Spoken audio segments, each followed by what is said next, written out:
பொங்கல் பண்டிகையை முன்னிட்டு சிவகார்த்திகேயன் அவர்கள் நடிப்புல வெளியான திரைப்படம் தான் பராசக்தி திரைப்படம். இந்த திரைப்படத்தை சுதா அவர்கள் இயக்கியிருந்தாங்க. இயக்குனர் சுதா அவர்களோட முந்தைய திரைப்படங்களான சூரரை போற்று, இறுதி சுற்று, அந்த 2 திரைப்படங்களை பார்த்துட்டு இந்த மாதிரி தெளிவான இயக்குனர்கள் தான் நம்மளோட தமிழ் சினிமாக்கு தேவை அப்படின்னு அவங்கள பத்தி ரொம்பவே பெருமையா இங்க நம்ம பேசிட்டு இருந்தோம். பட் இப்போ அவங்க நேற்று ஒரு ஆங்கில பத்திரிகை ஒரு இன்டர்வியூ கொடுத்திருக்காங்க. அந்த இன்டர்வியூல அவங்க பேசின வார்த்தைகள்லாம் பார்க்கும்போது உங்களை போய் ஒரு தெளிவான இயக்குனர் நாங்க நினைச்சிட்டு இருந்தோம் அப்படின்னு ஃபீல் பண்ற அளவுக்கு அவங்க ஒரு இன்டர்வியூ கொடுத்திருக்காங்க.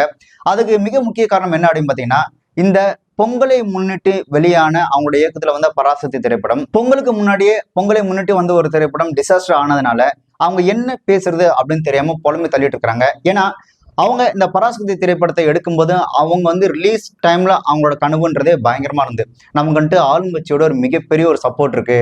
அதே மாதிரி இந்த படம் கண்டிப்பா ஒரு 400 500 கோடி கண்டிப்பா அடிச்சிரும், நமக்கு இவ்வளவு பெரிய ஒரு சப்போர்ட்டோட வரும், கண்டிப்பா அந்த படம் எப்படி தோக்கும் அப்படின்ற ஒரு மனநிலை அவங்க இருந்தாங்க. பட் அந்த திரைப்படம் பாத்தீங்கன்னா என்னதான் அவங்க வெளியில பெருமையா நாங்க 20 கோடி அடிச்சிட்டோம் 50 கோடி அடிச்சிட்டோம் அப்படின்னு பெருமையா சொல்லிக்கிட்டாலுமே அந்த திரைப்படம் ஒரு டிசாஸ்டர் அப்படின்றது எல்லாருக்குமே தெளிவா புரிஞ்சு போச்சு. ஸோ இந்த திரைப்படம் இவ்வளவு பெரிய தோல்வி அடைஞ்சதா அவங்களால ஏத்துக்கவே முடியல அப்படின்றதுனாலதான் அந்த திரைப்படம் வெளியான 3வது 4வது நாளே பாத்தீங்கன்னா சக்சஸ் மீட் அப்படின்னு ஒண்ணு வச்சு, இல்ல இந்த படம் ஒரு வெற்றி திரைப்படம் தான், இந்த படம் சூப்பரா இருக்கு, நீங்க கண்டிப்பா பாருங்க அப்படின்ற மாதிரியும், சிவகார்த்திகேயன் அவர்களும் கூட இந்த படத்தை ரஜினி சார் பார்த்து பாராட்டினாரு, கமல் சார் பார்த்து பாராட்டினாரு, இந்த படம் அப்படி இருக்கு இப்படி இருக்குன்னு எப்படியாவது இந்த படத்தை ஒப்பேத்தி கொஞ்சம் காப்பாத்திடணும் அப்படின்னு அவ்வளவு முயற்சி பண்றாங்க.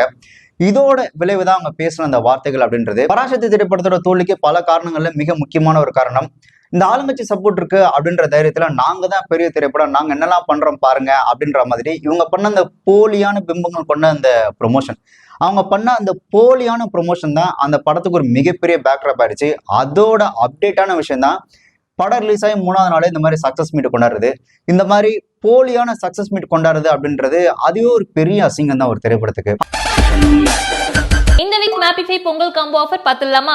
Health monitor, WhatsApp, Instagram notification with calling ஆப்ஷனோட எக்கச்சக்க ஆப்ஸ் இருக்க இந்த smart watch, power bank connection with password ப்ரொடெக்ஷனோட ஸ்பேஷியஸா இருக்க இந்த ஸ்டைலிஷ் லிங்க் பேக், காலிங் ஆப்ஷனோட குவாலிட்டி அண்ட் ஃபிளெக்சிபிளா இருக்க இந்த வயர்லெஸ் பூம் ஹெட்செட்.